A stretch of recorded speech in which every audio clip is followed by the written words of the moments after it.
So many people want to be able to build successful communities, but I feel like very few actually succeed in doing it. What is one thing that business owners should do to really create community around, their industry, their people, their customers? Yeah. I mean, look, it all starts truly from asking yourself why. Why should this community exist? Why do you think you want to be a part of bringing that to life? I really believe that there is a difference between a community that is created for a deeper purpose and one that is created around a brand or around a leader or around an individual. Not that the two have to be mutually exclusive, but I do think the term community is thrown around a lot in reference of influencers or creators calling something a community that's actually an audience. Now, there are content creators that have true community. And I think that those are extraordinary. And you see them. And when you see them, when you see them, because it's not just an audience of people, even that buy from them. It's like a group of people that will fight to the death, right? To defend and support, that believe they're working towards something larger than themselves. I think the term is thrown around a lot, but I think, again, it's about getting to the why. If you truly want to build community, I'd ask you why. Why do you truly want to build community? And I need you to be honest in your answering, because I think sometimes there's an answer that's like, well, that's what I'm supposed to do to grow this business. And in that case, I would say, stop calling it a community. It's an audience, and actually think about it as a marketing vehicle, because otherwise it's disingenuous. Like to call it a community in that regard, if it's truly like the intent and the desire there is, I need to scale and grow this business, then, really be honest with yourself as an entrepreneur about the why. Don't romanticize it. Truly, I mean that, because I do think there are so many spaces where communities are desperately needed, and it can't be for profit. It can't be for individual gain. We are living right now through a loneliness epidemic. The Surgeon General came out relatively recently and said that this is one of the largest concerns facing the United States of America. We are in a moment in time where people are more disconnected. They are more isolated. They are more lonely, and they are yearning for connection in the chaos of modern life. And so there is this need. I say this from a place of we need more people building community, but it has to be about the why. Why are you doing it? Why is there a need? What are people struggling with? Get to the core and the heart of it. And if you start there, it will lead to clarity. There's no right or wrong. When it comes to, especially I'm an entrepreneur, so I'm saying this in the lens of there's no right or wrong answer. When you ask that why, there's only the truth. So lead towards that truth and figure out why do you really want to start this community? And as I said, just to recap, if it is for business growth, then let's think about it as an audience, and let's actually build funnels, and let's truly market, but not look at it as a community unless there is also or only that deeper purpose and why, in which case, it really gets into the core tenets of building community, the most basic and fundamental elements of constructing and creating, a space where people can come together and truly belong. And I think, and I know that's a hot take, by the way. I recognize that is a hot take. But after having done this for almost a decade, and even in reflecting on my own successes and failings in this space, that would be my genuine answer.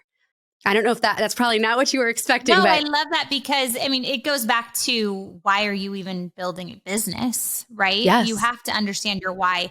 And you're like, it can't be for profit, because if you build a business for profit, it doesn't lead to happiness. It's like, my brand before this was Mommy Millionaire, and it was chasing millions, you know what I mean? But all these people were just chasing the dollar and not really chasing the purpose. And so that's why I had to completely rebrand into Crafted Entrepreneur. I'm so excited about it, but it's creating a new community of people who really want to craft their own version of success, and whatever that means to them. But it just is about going all in on your dreams, right? Going all in, unapologetic, and having fun. What are the fundamentals of a community? How do you know that it's actually a community and not an audience? Because I'm thinking already of people I follow online, where I'm yeah, that is a definite audience. And to me, I'm community is they do things for each other too. So that's exactly what I was going to lean into. So one of the biggest indicators is whether or not the members of that community are connected to one another. If their only connection point is that individual, right? That's more of an audience. That's individual to the masses.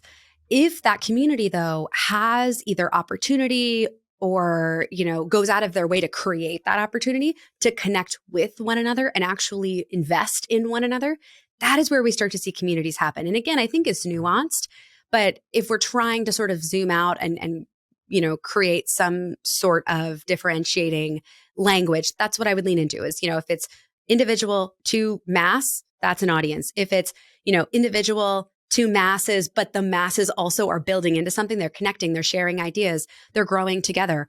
That is where you begin to move into community territory. And, I've seen that happen. I've actually seen audiences like become true communities over time as, that group of people has the ability to connect further with one another, or they mobilize and meet up in cities. I think, somebody actually like Jen Hatmaker is a really good example of somebody that has a community, like runs a book club, and they connect and they actually share with one another and they meet up in cities. And there's sort of this element, whether digital or in person, I think that is the joining of forces of the people who, are a part of that group. And within that comes things like, the ability to see themselves as a member, like to truly identify.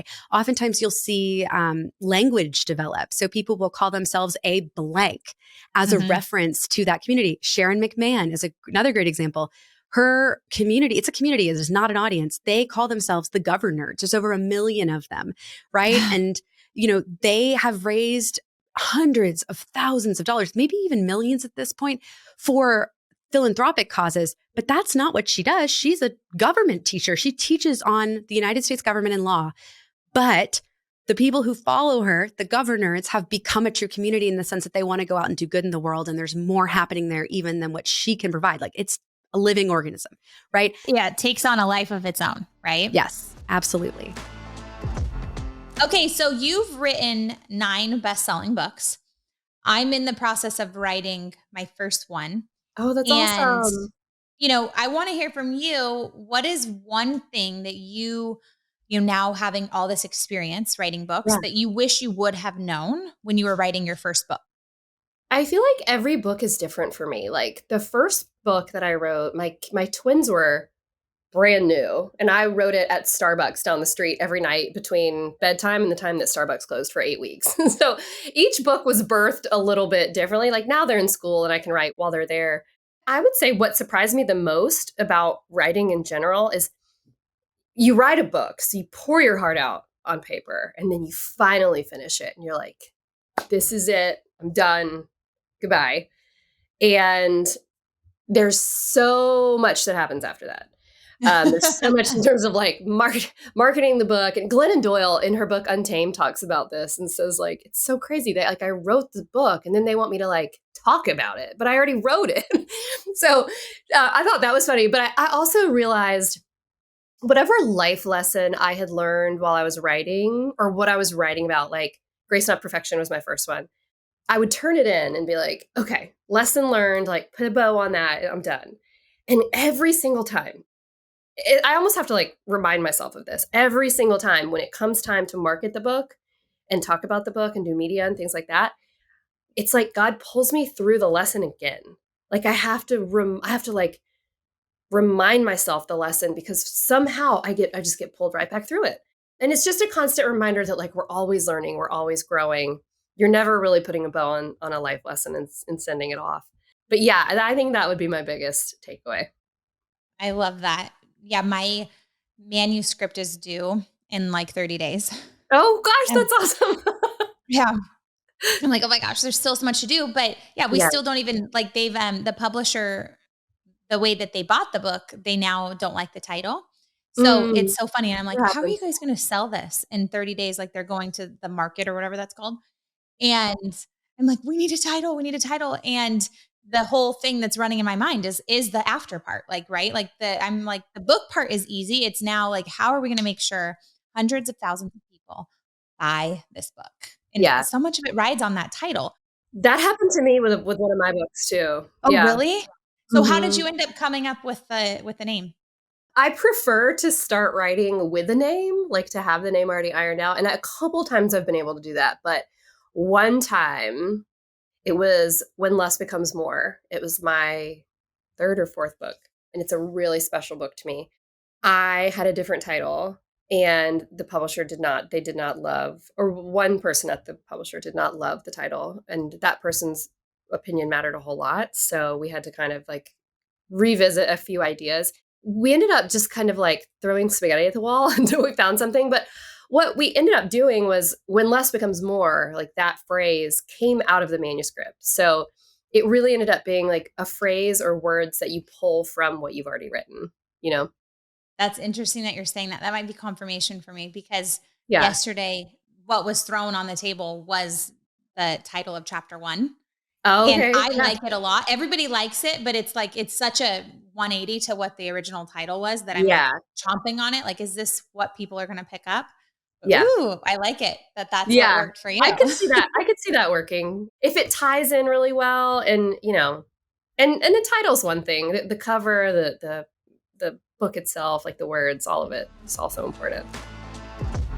I want to know, like, so you go on this stage, right? And you're like, this is your first time ever doing it. And how did you like craft your speech? Did you, or was it like just downloads from the Lord and you're just like going out there? I mean, what did it look like to get prepared for this moment?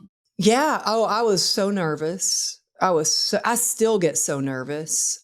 And it's so crazy because I don't know why I can talk to somebody and I can help them craft their talk like that. It's so fun for me. It comes naturally for me to go, yep, this, these are your 3 bullet points. For me, I have to remind myself to get out of my head and stay in my heart, that this is not about me, that this is Mhm. about the people that I serve. And then the very first big talk that I forgot to mention one key thing. They were giving me 5 minutes. Now, Oh, wow. people were like, weren't you upset they were only giving you 5 minutes? I was like, no, I was so grateful they were giving me 5 minutes on stage. So that was my moment that I could say, I'm hanging out backstage with Mel Robbins and Lewis Howes. And yeah, I was grateful for that 5 minutes. So I memorized and crafted that 5 minutes, because they said, if you take longer than 5 minutes, we will pull you off stage. And I was like, yes, sir. Um, and then I got a TED Talk, which is totally different from any other kind of talk. I had 14 minutes to share the most important message of my life. And they said 2 things. I thought they were going to help me curate it. No, they gave me 2 pieces of advice. They said, don't talk about God and don't talk about your accident too much. And I'm like, okay, well, the message I'm sharing, the lesson I learned is from my accident, and God was a big part of it. But they're like, you're talking to a bunch of scientists and doctors. So you have to really throw some statistics in there, so it was totally different.